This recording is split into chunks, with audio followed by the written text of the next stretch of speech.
समय जब नहीं था, सबसे पहले जब शून्य ही शून्य चारों तरफ था, यानी भगवान थे, भगवान के वन में जब सृष्टि रचने की इच्छा हुई, तब भगवान ने अपनी नाभि से कमल, कमल से ब्रह्मा जी को प्रकट किया और इस सृष्टि का संवर्धन किया।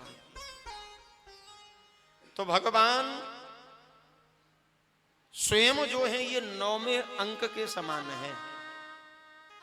ईश्वर कभी घटता नहीं, ईश्वर कभी बढ़ता नहीं, ईश्वर अविनाशी है, ईश्वर अजर अमर है, इसका कभी विनाश नहीं होता।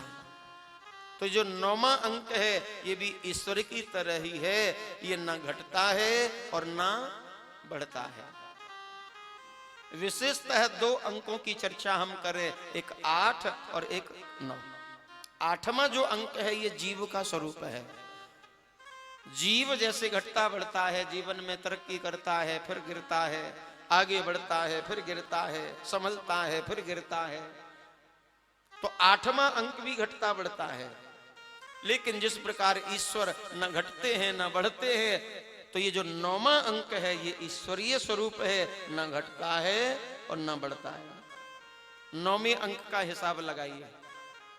9 9 दूनी 18। 18 में कितने अंक हैं?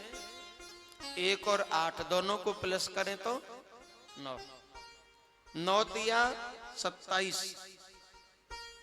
कितने अंक हैं? 2 और 7 प्लस करें तो 9।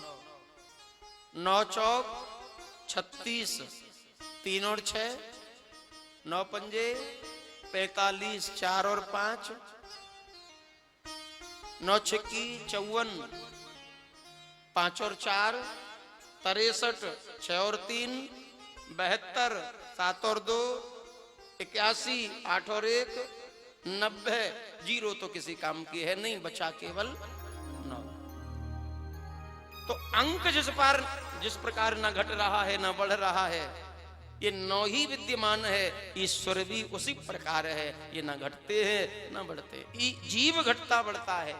जैसे 8वां अंक, 8 घटेगा भी बढ़ेगा भी। विचार करिए, 8 8 दूनी 16। यहां 8 है और 16 में 2 घट के 6 हो गया। 8 तिया 24, 2 और घट गया, 4 ही पीछे रह गया।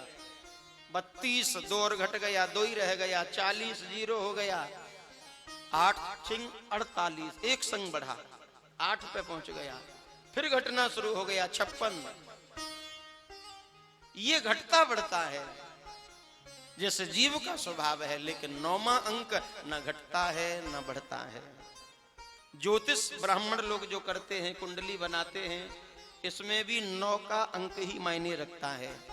12 राशि होती है, मेष वृष मिथुन कर्क सिंह कन्या तुला आदि।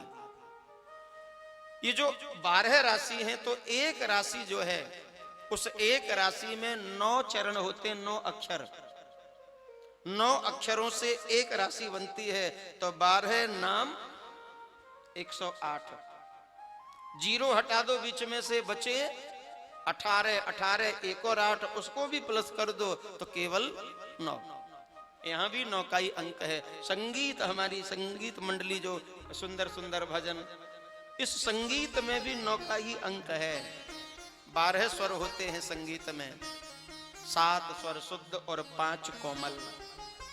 इन 12 स्वरों में इनकी 3 ताल होती है, मंत्र, मध्य और तार। 12 स्वरों की 3 ताल, तो 12 तिया 36। 36 में 3 और 6 9। यहां भी निकल करके 9 ही आता है। अब हम चतुर्युग, चारों युगों में घूम करके आए। युग कितना भी लंबा हो, लेकिन अंक एक ही बनता है, 9। हम कलयुग में जी रहे हैं। कलयुग की उम्र कितनी है बताइए? नहीं पता? 4,32,000 वर्ष। 4,32,000 वर्ष का ये कलयुग है। अब 4,32,000 को यदि प्लस करें तो 4 3 और 2, 4 और 3 7, 7 और 2 9, पूरा निकल करके एक ही अंक आया 9। इसके बाद द्वापर, द्वापर की आयु है 8,64,000 वर्ष की। तो 8 और 6 14, 14 4 18, 1 और 8 9, यहां भी 9 ही है।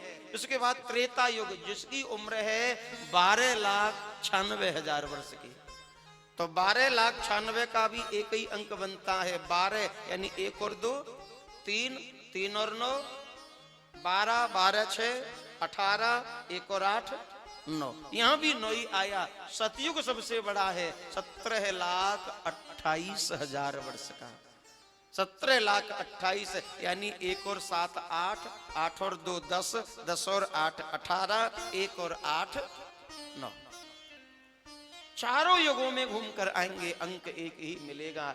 इसलिए ईश्वर ऐसी एक भी जगह नहीं जहां ये ईश्वर व्याप्त ना हो, हर जगह ईश्वर है, हर रज में, हर कण में, जड़ में, चेतन में, सब में ईश्वर विद्यमान है। बिना ईश्वर के सत्ता चल ही नहीं सकती। ऐसे हमारे श्री राम की अपरंपार माया है। आइए